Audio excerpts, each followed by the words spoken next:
بسم اللہ الرحمن الرحیم، الصلاۃ والسلام علی خاتم النبیین وعلی آلہ وصحبہ اجمعین۔ السلام علیکم ورحمۃ اللہ وبرکاتہ۔ آج کل سعودی عرب کا ایک 123 رکنی سرمایہ کاری وفد جو ہے یہ پاکستان کے دورے پہ۔ یہ سعودی عرب کے وفد کا یہ تیسرا دورہ ہے سرمایہ کاری وفد کا۔ پہلے ایک چھوٹا وفد آیا، پھر بڑا آیا، اب اس سے بھی بڑا آیا۔ اور سعودی سرمایہ کار جو ہیں وہ پاکستان کے ساتھ مختلف پروجیکٹ کے اندر سرمایہ کاری کرنا چاہتے ہیں، اور وہ پاکستان میں اپنے مقامی میزبانوں کے ساتھ جو ہے وہ گفتگو کر۔ اور اس گفتگو کے پہلے مرحلے کے اندر جو تھی وہ فوج نے وہ والی زمین اپنے آپ کو الاٹ کروائی تھی جس کے اندر عموماً وہ ایکسرسائز کرتے ہیں جا کے ہر سال، اور وہ نارملی ویران جگہ ہوتی ہے،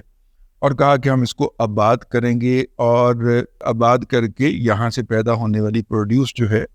وہ ایکسپورٹ کی جائے گی سعودیز کو۔ خبر درمیان میں یہ آ گئی کہ سعودیز جو ہیں وہ اس سودا بازی کے حوالے سے ایگری نہیں ہیں، یا ان کنڈیشنز ان کو پسند نہیں آئی ہوں گی، تو پھر پہلے کہا گیا کہ جی وہ زمین واپس ہو جائے گی سرکار کو، پھر کہا گیا کہ نہیں آباد کرے گی اور پاک فوج ہی کرے گی، لیکن اس کی پیداوار مقامی منڈی کے لیے ہوگی۔ یہ تین خبریں جو انکنفرمڈ ہیں ابھی تک، وہ ہمارے کانوں میں ڈالی گئی۔ پھر ہمیں ایک ایسے صاحب بھی ملے، میں نے ان سے پوچھا کہ آج کل کیا کر رہے ہیں، اپنی کتنی زمین ہے؟ تو انہوں نے کہا میری تو 250 ایکڑ ہے، لیکن کاشتکاری میں 550 ایکڑ پہ کر رہا ہوں۔ تو میں نے ان سے پوچھا کہ 200 ایکڑ آپ نے یقیناً ٹھیکے پہ لی ہوگی، کہ انہوں نے کہا نہیں، مجھے اس دفعہ وہ جو زمین ہے نا اپنے فوجی بھائیوں نے دی ہے،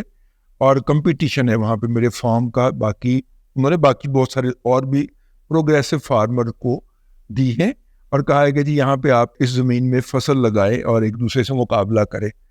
وہاں پہ مصروف ہیں۔ وہ میں نے ایک خبر کے سلسلے میں ایک دو رابطہ کرنا ہوتا، تو میں نے ان سے رابطہ کیا، تو وہ رابطے میں نہیں آ رہے تھے، تو انہوں نے کہا میں وہاں پہ مصروف تھا، اور میری انشاءاللہ میرا پلاٹ سب سے ٹاپ پہ جائے گا۔ ظاہر ہے ہر کوئی جو محنت کر رہا ہو وہ یہی کہتا۔ تو یوں یہ ایک نیا ماڈل ہمارے سامنے آیا، باقاعدہ طور پہ اس حوالے سے کوئی انفارمیشن جاری نہیں کی گئی۔ اچھا، لیکن یہ 123 رکنی وفد آ گیا ہے۔ یہ 123 رکنی وفد جو ہے وہ اس نے آئی ٹی کے اوپر بھی بات کی ہے، اس نے ایگریکلچر پروڈیوس اور خاص طور پہ فیٹننگ جو اینیمل ہوتا ہے، گائے کے صاحبزادگان کو، بچوں کو ان کو ذرا موٹا تھربا کر کے تو پھر ان کو پھیرنا اور بیچنا یا سعودی عرب بھیجنا، ان کے لیے بیف پسندیدہ غذا ہے، وہاں پہ ہوتا نہیں ہے نا صحرا کے اندر۔ تو خیر اس کے اوپر بات ہوئی ہے۔ اس کے علاوہ جو ہے اور بھی بہت سارے شعبے ہیں، چاول کی ایکسپورٹ وغیرہ بھی، اور بہت کچھ ایسی چیزیں ہیں جس کے اوپر بات ہوئی ہے، جس کا فکرہ جس کا انہوں نے کیا۔ لیکن ایسے موقع کے اوپر جو آپس میں گوڈیز کا ایکسچینج ہوا ہے، جو اچھے جذبات کا تبادلہ ہوا ہے، ہمیں نظر آیا ہے، وہ سعودی عرب کے جو وزیر سرمایہ کاری ہیں انہوں نے کہا کہ ہم آپ کو کوئی الگ قوم نہیں سمجھتے یا کوئی ہم وطن نہیں سمجھتے، ہم آپ کو اپنے خاندان کا حصہ سمجھتے۔ اب یہ وہ والا امپریشن ہے کہ یہ تو ہم سنتے آئے تھے نا کہ سعودی عرب جو ہیں ان کے دل پاکستان کے لیے دھڑکتے ہیں، اور پاکستانی جو ہیں وہ حجاز مقدس کے حوالے سے بہت جذباتی ہیں، یہ تو ہم کرتے آئے ہیں، اور حجاز کی یہ جو خاص طور پہ یہ والا امپریشن آیا نا کہ ہم آپ کو اپنے خاندان کا حصہ سمجھتے ہیں، ایسی تھوڑی جی قریب رہیں گے وہ ترقی کر گئے، ہے جی امیر ہو گئے تیل دی وجہ، لیکن یہ ہے سلسلہ اپنی جگہ کے اوپر۔ 25 لاکھ پاکستانی اس وقت سعودی عرب کے اندر مقیم ہیں، مختلف کام کر رہے ہیں۔ میرے اپنے کوئی عزیز جو ہیں وہ بھی ہیں سعودی عرب کے اندر، تو قریبی بچے اپنے برخوردار، تو وہ جو ہے اللہ آپ کا بھلا کرے، اس کے حوالے سے بھی بات ہوئی ہے۔ پھر کچھ سستا عمرہ کرانے کے حوالے سے بھی بات ہوئی ہے۔ سمبولیکلی اس کی اہمیت بہت، $100 کا انہوں نے کہا کہ جی آپ نے ابھی تک ہم سے تیل لیا ہی نہیں ہے، ڈیفرڈ پیمنٹ کے اوپر لے لو، وہ پیاس اکڑ گیا تھا ساڑھے کو، یہ بھی انہوں نے بات کہی ہے۔ میرا خیال یہ ہے کہ یہ ساری چیزیں بے معنی ہیں۔ ہمارے دوست صدیق ساجد صاحب جو ہیں جن کے پاس خبر ہوتی ہے، انہوں نے یہ بتایا ہے کہ یہ $2.25 ارب کے معاہدوں کی تو ویسے بات ہی ہے، یا ایم او یوز کی، اصل میں جو اس کا امپیکٹ ہے، یا جس اماؤنٹ نے $5 ارب سے اوپر اور $15 ارب سے نیچے کہیں جا کے ٹھہرنا، تو یہ ابتدائی طور پہ تیاریاں، اور یہ سرمایہ کاری جو ہے پاکستان کے مشہور بزنس مین، لاہور چیمبر کے سابق صدر، ایف پی سی سی آئی کے سابق صدر، اور SAARC chamber of commerce and industry کے سابق صدر جناب افتخار ملک صاحب جو ہیں، جو آج کل صاحب فراش ہیں، انہیں مہلک ایک مرض لاحق ہو گیا تھا، اللہ تبارک و تعالیٰ نے ان کو بچا لیا، ان کی صحت کے لیے بھی دعا کیا کریں، ابھی وہ ریکوری موڈ کے اندر ہیں، تو اللہ تعالیٰ ان کو صحت بھی دے۔ وہ مجھے کہا کرتے تھے بے تکلفی سے، یار کوئی سرمایہ کاری جو اوورسیز لے کے آنا، یہ کوئی خالہ جی کا واڑا ہوتی ہے، کوئی ایک دن کی بات ہوتی ہے، یہ بالکل ویسے ہوتی ہے جیسے کہ بچے اور بچی کا رشتہ طے کرنا ہوتا ہے۔ پہلے آپ ایک دوسرے کے بارے میں انفارمیشن لیتے ہیں، فیملی کے بارے میں، تو پوچھ پہن دیے کہ جناب فلاں جگہ کے اوپر نہ کوئی بیٹی ہے پڑھ لکھ رہی ہے، تو آپ ذرا اس کے بارے میں اپنے بیٹے کے حوالے سے دیکھ لیں، ٹھیک ہے۔ آپ پہلے فیملی کے بارے میں انفارمیشن لیتے ہیں، تو فیملی کے بارے میں انفارمیشن لینے کے بعد پھر ان کے قریبی یا دور کے کسی عزیز سے رابطہ کرتے ہیں، خاص طور پہ جو ان کا شریکہ ہوتا ہے، جس کو ہم شریکہ شمار کرتے ہیں، ان کو ڈھونڈتے ہیں آپ، ان کو ڈھونڈ کے تاکہ ان کی برائیاں آپ کو پتہ چل سکیں۔ جب یہ دو مراحل طے ہو جاتے ہیں، پھر آپ ان کے ہاں چائے پینے کے اوپر اصرار کرتے ہیں، اور آپ ان کے ہاں چائے پینے چلے جاتے ہیں کسی بہانے سے، اور اگر کوئی معاملہ جو ہے وہ دل کو لگے تو آپ انہیں کہتے ہیں آپ ہماری طرف آئیے گا، پھر وہ آپ کی طرف آتے ہیں، پھر آپ جناب دوبارہ ان کی طرف منڈنیاں پہنا کہندیاں اسی تو گئی ہی نہیں، وہ پھر جاندیاں نے کڑی ویکھ کے آندیاں نے، ٹھیک ہے نا، اور ادھر سے لڑکی کے بھائی کہتے ہیں کہ ہم نے بھی لڑکا دیکھنا ہے، وہ تو جناب میرا مطلب ہے کوئی یوتھڑی نہ نکلا ہے، تو وہ جناب پھر وہ دیکھنے کے لیے آ جاتے ہیں، اور پھر جا کے تیسرے مرحلے کے اندر کہیں بات چلتی ہے کہ کس دن ہم ذرا تو کوئی تکلف کر دیں، بیٹی کو انگوٹھی پہنا دیں، یا لڑکے والے کہتے ہیں ہم بیٹے کو انگوٹھی پہنا دیں، پھر جا کے تو وہ تو اپنے افتخار ملک صاحب وہ جب گفتگو شروع کرتے تھے تو پھر ختم ہونے کا نام ہی نہیں لیتی تھی، وہ تو بڑا لمبا پروسیجر بتایا کرتے تھے۔ تو یہ سرمایہ کاری ہوتی ہے، وہ کہا کرتے ہیں کہ یہ ایسے نہیں ہوتا، یہ ایک بڑا لمبا پروسیجر ہوتا ہے۔ تو تیسرا دورہ ہے جی اس وقت سعودی سرمایہ کاروں کا، اور موقع ہے پاک سعودی انویسٹمنٹ کانفرنس، ٹھیک ہے، یا کونسل کا اجلاس ہے، اس طرح کا موقع ہے، اور ہو سکتا ہے کہ اس میں بھی کوئی بہت ساری چیزیں مٹیریلائز نہ ہوں، لیکن امید بن، ٹھیک ہے۔ اور سعودی وفد کے جو وزیر مہمانداری ہیں ڈاکٹر مصدق ملک صاحب، بہت کمال کی شخصیت، ٹھیک ہے نا، اس وقت پوری مسلم لیگ نون کی حکومت کے اندر دا موسٹ ایلیکوینٹ پرسن اگر کوئی ہے، ٹھیک ہے، وہ ڈاکٹر مصدق ملک صاحب۔ میری ان سے کوئی ملاقات نہیں ہے، کوئی ذاتی تعارف نہیں ہے، کوئی یاد اللہ نہیں ہے، میرے ماضی میں کبھی بھی ان کے یا ان کے کسی قریبی کے ساتھ بھی تعلقات نہیں ہے، ٹھیک ہے، بلکہ مجھے کسی ایک بندے نے بتایا کہ یہ ان کی پرچی ہیں، جب میں نے ان سے پوچھا انہوں نے کہا نہیں میں بھی نہیں جانتا ہوں۔ اس کے باوجود بھی بہت پراپرلی اور اچھے طریقے سے وہ اس